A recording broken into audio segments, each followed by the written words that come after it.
Hey there, music world. John here from What's Spinning. We are somehow at the end of the month of October, which has been fruitful as always. And I wanted to stop by for the end of the month and let you all know a couple of records that I have been listening to quite a bit of this month. But at the end, of course, let me know what you've been listening to this month. Some of my favorites for the month of October. First up, big surprise for me at least, new Geese record, Getting Killed.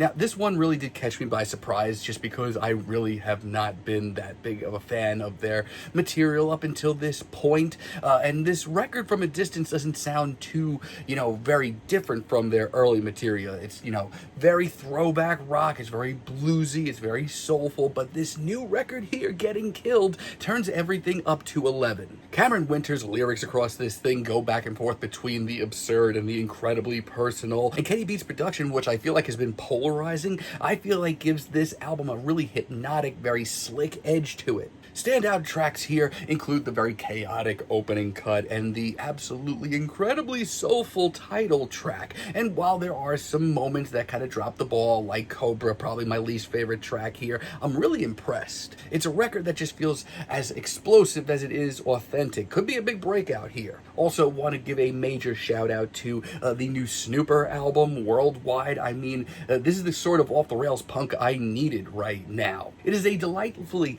off-kilter punk record that takes everything from their debut record a few years back and just turns up the volume. And while their nerdy, very caffeinated brand of punk remains just as chaotic as it was on their debut, I feel like the hook writing and the songwriting this time around is a major step up. Tracks like the title track, Worldwide, and Guard Dog, and Star 69 were great singles leading up to this thing, but a lot of the deep cuts follow suit, including a completely unhinged cover of the Beatles' Come Together. It's an album that is bursting with energy, creativity, personality, and more, and it is a must listen. We also have a new one from The Witches, which I feel like isn't getting a lot of love right now, but I don't know why, because I think this is a great step back after their last record, Our Guest Can't Be Named, was so stiff. The album's called Talking Machine, and it is a gritty, blues-soaked album. From the heavy, distorted riffs to the emotionally drained vocals, this album sounds like it's been through hell and back. Singles like Black Ice and the title track are just this great blend of cathartic guitar rock, gnarly grooves with some gothic undertones as well.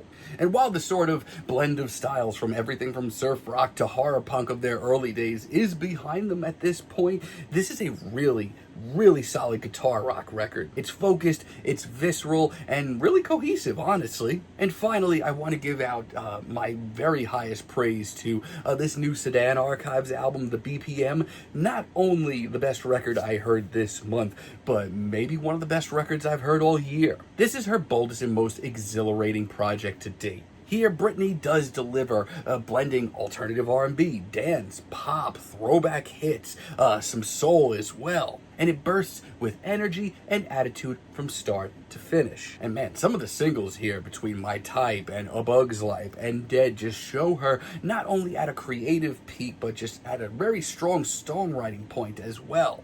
The production is huge, the hooks are sharp, and Britney just from start to finish just sounds confident as hell. It's a fearless genre-blending album that just celebrates all things pop music, and it's easily one of the best records I've heard all year. But what have you been listening to this month? Let me know some of your favorites, and of course, subscribe for more album reviews.